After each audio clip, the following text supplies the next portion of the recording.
శభాష్, బాగుంది. నాయకుల బూతుల పురాణం. ఒకరితో ఒకరు పోటీ పడుతూ బ్రహ్మాండంగా భాషని ప్రజల మీదకు వదులుతున్నారు. ప్రజలకు ఆదర్శంగా ఉంటూ ప్రజలకి ఒక మార్గనిర్దేశనం చేయాల్సిన నాయకులు గాడి తప్పి, నోరు తప్పి, నాలుక మడతపడి చండాలాన్నంతా కూడా సమాజంలోకి వదులుతున్నారు. ఎవరూ తక్కువ కాదు. ఈ బూతుల బహుభాషా ప్రావీణ్యంలో ఏ ఒక్క నేత కూడా తక్కువ కాదు. ఎవరికి ఎవరు కూడా సరితూగురు. ఎవరికి వారే గొప్పవారు.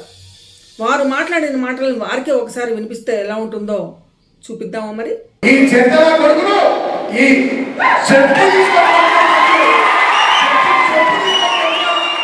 కొనమని చెప్పి రండా కేంద్ర మంత్రి కావన్నా తెలంగాణకు? నాకు అర్థం కాదు. ఈ సన్నాసి జగన్ రండ పనులు చేసింది, లొంగిపోయింది నువ్వు చంద్రశేఖరరావు. నువ్వు రండగాడివి. ఈ మధ్య కేసీఆర్ కుక్కలు ఎగిసెగిసి పడుతున్నాయి. కేటీఆర్ నుంచి మొదలు పెడితే సుమన్ దానిక కొంచెం ఇక మిమ్మల్ని తన్ని తరిమేదానిక కూడా మీకు బుద్ధి రానట్టుంది. బిచ్చగాళ్ళ లెక్క అడక్క తిన్న సన్నాసులు మీరు. ఎవడైనా సరే మాట్లాడేటో తలతిక్క సన్నాసిగాళ్ళు. నువ్వు దొంగవు, నువ్వు బట్టబాజుగాడవు. అరే సాలే రేవంత్, సీఎం మాట్లాడే భాషనే నాది. ఏం భాష అది? ఇంత ఘోరమైన భాష నా జీవితంలో ఎప్పుడు కూడా ఏ సీఎం మాట్లాడంగా చూడలేదు. పాల మల్లిగాడు సగం జోకర్ సగం బ్రోకర్. వాడో లుచ్చా, వాడో బట్టబాజ్. దున్నపోతు నీకే చెప్తున్నా, దున్నపోతు. అవును, ఉతకాల్సిందే. ఇప్పుడు ప్రతి ఒక్క రాజకీయ నాయకుడి నాలుకను, ఒంటిని, వారి గుణాలని ఏ డిటర్జెంట్తో ఉతికితే వారు శుద్ధమైన భాషలో మాట్లాడతారు, సరి అయిన తీరులో ప్రవర్తిస్తారు అనేది సామాన్య ప్రజలు ఆలోచిస్తున్నారు. రాజకీయాలు రాను రాను ఇలాగా దుర్భాషలతోటి, వ్యక్తిగత విమర్శలతోటి ఇలా దిగజారిపోతున్నాయి చిరంజీవి గారు. ఇది కాదు, ఇది ఆ హుందాతనం ఉండాలి. ఇంతటి అసభ్య పదజాలానికి ఆద్యుడుగా తెలంగాణ జాతిపిత కేసీఆర్ గారు మాత్రమే చెప్పుకోవాలి. తనతో మొదలైన ఈ ధోరణికి ఒక ప్రతిపక్ష నాయకుడిగా ఆయన చరమాంకం పలకాల్సిన ఆవశ్యకత కేసీఆర్ గారి మీద ఉంది.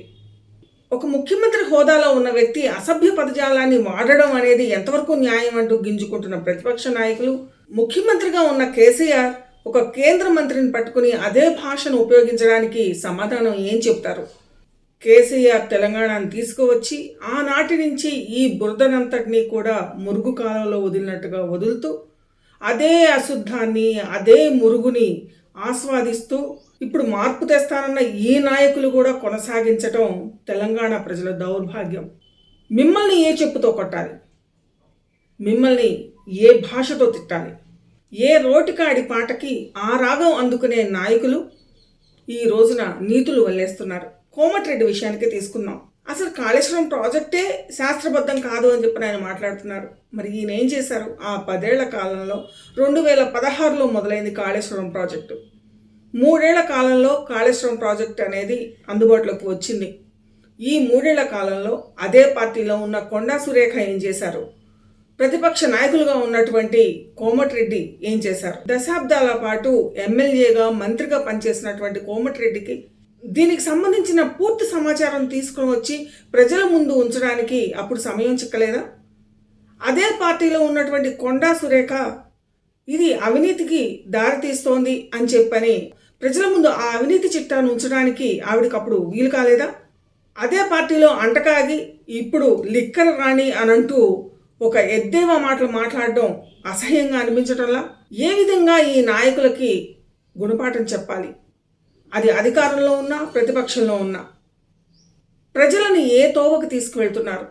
ప్రజాస్వామ్యాన్ని భ్రష్టు పట్టిస్తున్న ఈనాటి నాయకుల గురించి మనం ఏం మాట్లాడదాం? ఏ భాషలో తిడదాం? ఎన్ని చెప్పులతో కొడదాం? అమాయకులైన ప్రజలను తమ స్వార్థపూర్త రాజకీయాల కోసం వాడుకుంటూ, వారిని తమ లాభాపేక్ష కోసం రెచ్చగొడుతూ ఒక స్వార్థపూర్త రాజకీయాలకు శ్రీకారం చుడుతున్న నేటి తరం నాయకులను ఏ విధంగా దూషించాలి, ఏ విధంగా బుద్ధి చెప్పాలి? ఇది కదా ప్రజలు ఆలోచించాల్సింది. ఇటీవలే వెలుగులోకి వచ్చిన భవ్య వైష్ణవుల ఆత్మహత్య ఉదంతం గురించి ఏ ఒక్క నాయకుడు కూడా మాట్లాడలేదు. ఏ ఒక్క మహిళా నాయకురాలు కూడా దాని గురించి నిరసన తెలపడం లేదు. తమ నాయకుడిని ప్రతిపక్ష నాయకుడు ఏదో అన్నాడని మూకుమ్ముడిగా ప్రెస్ మీట్లు పెట్టి రకరకాలుగా తమ ఉక్రోషాన్ని, తమకు సంబంధించిన సత్తాను ప్రకటిస్తున్నటువంటి ఈ నాయకులు అది అధికార పక్షమైనా ప్రతిపక్షమైనా ఒక్కరు కూడా భవ్య వైష్ణవికి సంబంధించిన విషయం పైన స్పందించలేదు. దానికి సంబంధించిన ఖండన కానివ్వండి, దానికి సంబంధించిన విచారణ కానివ్వండి ఆదేశించలేదు.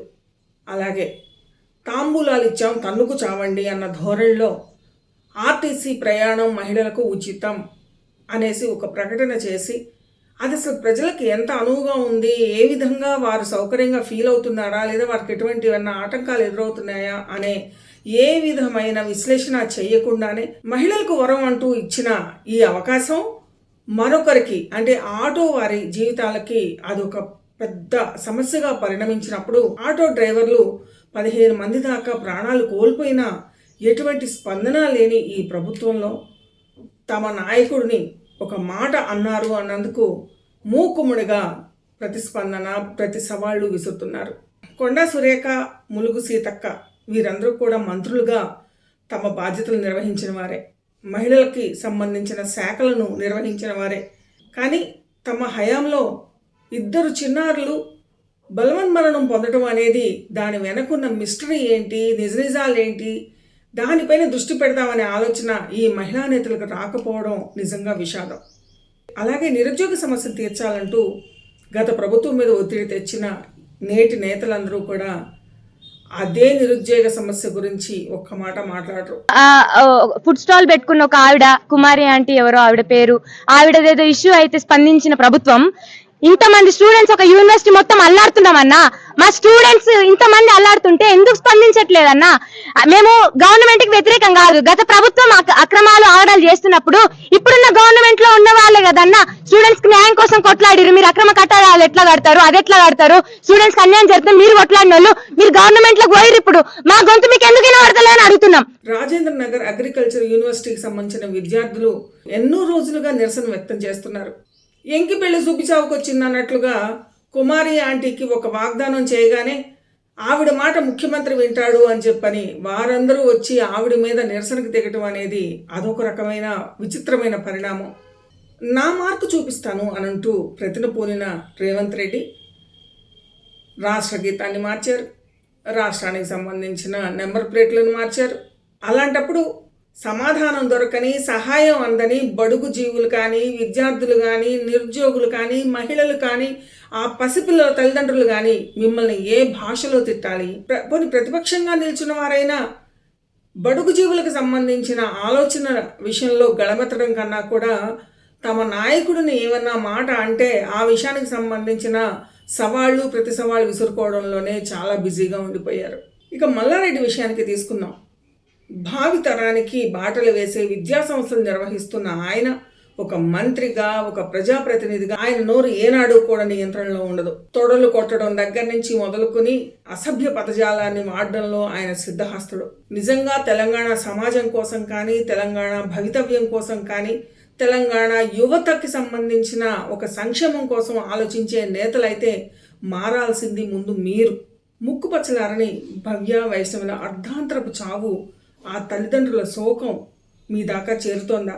బడుగు జీవులైన ఆటో డ్రైవర్ల ఆర్తనాదాలు మీ చెవులకు చేరుతున్నాయా? నిరుద్యోగ సమస్యతో కొట్టుమిట్టాడుతున్న యువత నిరాశలో కూరుకుపోతూ చేస్తున్న నిస్సహాయమైన ఆక్రమణలు మీ కళ్ళకు కనపడుతున్నాయా? ముందు వాటిపైన దృష్టి పెట్టండి. మీ ఆహాలకి ఒక ఆనకట్ట వేయండి. ఆ రోజున మాత్రమే మీరు నిజమైన ఆదర్శవంతమైన నాయకులుగా ఉంటారు. ఇదే తెలంగాణ కోరుకునే ఒక మార్పులతో కూడిన సమాజం. మీ ఆలోచనల్లో, మీ మాటల్లో, మీ నడవడికలో మార్పు వచ్చిన మరుక్షణం నుంచి తెలంగాణ సమాజంలో మార్పు మొదలవుతుంది. బంగారు తెలంగాణ తప్పనిసరిగా అవుతుంది.